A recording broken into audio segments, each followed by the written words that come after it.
The Emancipation Proclamation. What is the Emancipation Proclamation? What does emancipation mean? What does a proclamation mean? Well, emancipation means freeing someone from the control of another person, and proclamation means a public or a official announcement. But before we continue, let's go back in time so you know what's going on. After the American Revolution War ended in 1783, two problems were still not solved. One, would the United States be a confederate or a alliance of sovereign states, each with their own president or leader, like Europe is today? Or would they be an indivisible nation with a sovereign national capital?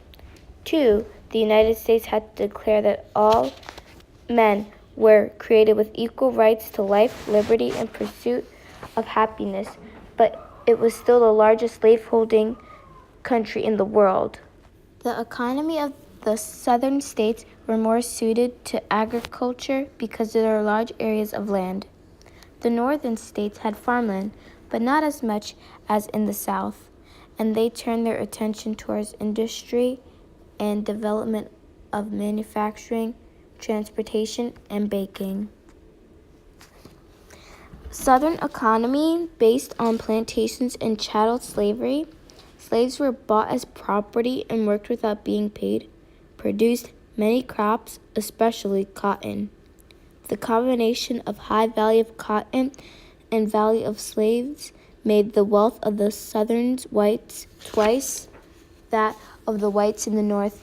3/5 of the wealthiest people in the United States lived in the South.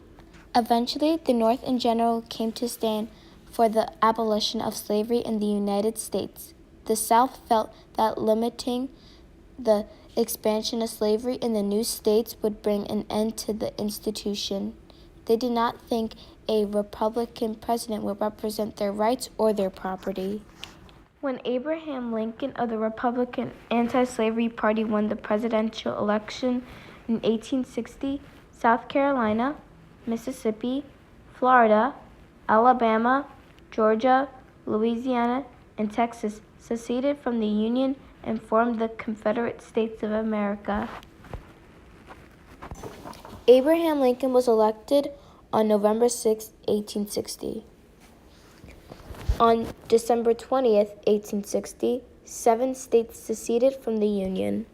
In his inaugural address on March 4, 1861, Lincoln told the South that he would respect their rights and that there was no need for war. He said, "I have no purpose to interfere with the institution of slavery in states where it exists. In your hands, my dissatisfied fellow countrymen, and not in mine, is the momentous issue of the Civil War. We must not be enemies." Lincoln did not want the United States to be divided. U.S. troops at Fort Sumter were attacked on April 12, 1861. The Civil War had begun. By the way, Fort Sumter was bombarded for 34 hours, but there were no casualties. About a week later, 4 more states, Virginia, North Carolina, Arkansas, and Tennessee, joined the Confederacy. By the way, do you know what a civil war is? It is one of the worst kinds of wars because the citizens of a country fight against each other. Lincoln wanted to make his declaration on July 22, 1862, but his advisors asked him to wait. After the Battle of Antietam, which was fought on September 17, 1862, Lincoln issued the official Emancipation Proclamation. Abraham Lincoln stated that unless the southern states in the rebellion returned to the Union by the end of the year, he would declare their slaves to be free.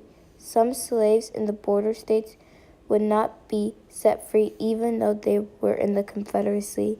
Slaves in the North were not to be freed. On January 1, 1863, Lincoln issued the final proclamation which declared that all persons held as slaves within the rebel states are henceforth shall be free. In the beginning, Abraham Lincoln's main focus in the Civil War was to keep the United States together as a union, but the Emancipation Proclamation made the freeing of slaves another goal in the war. The War Department of the United States issued the General Order Number 143 establishing the United States Colored Troops. Approximately 180,000 African Americans went on to serve in the Army, and another 18,000 served in the Navy. This gave more manpower to the Union and provided a way for ex-slaves to become citizens. This is a picture of the Battle of Fort Wagner in South Carolina. The famed 54 Massachusetts Regiment lost 2/3 of its officers and another half of its enlisted men. 16 African Americans were awarded the Medal of Honor for bravery during the war. The Civil War officially ended on April 11, 1865. The Stars and Stripes of the United States was raised again over Fort Sumter, the place where the war had begun. 3 days later, at Ford's Theater in Washington, D.C., President Lincoln was fatally shot by a pro-slavery Confederate sympathizer named John Wilkes Booth. It was the first assassination of a president in the United States. The Union have been preserved. The Emancipation Proclamation helped the citizens of the country to advocate and prepare for the abolishment of slavery in both the South and the North. Slavery was officially abolished in the United States by the 13th Amendment to the Constitution on December 6, 1865.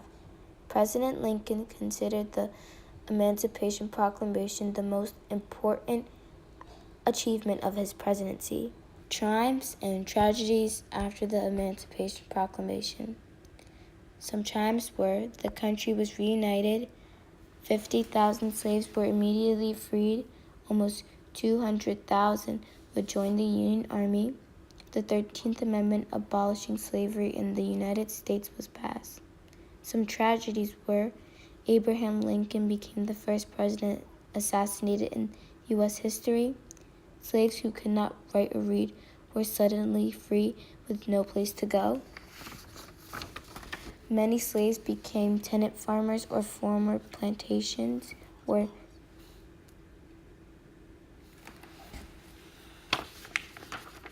they remained in debt. 625,000 people died in the Civil War.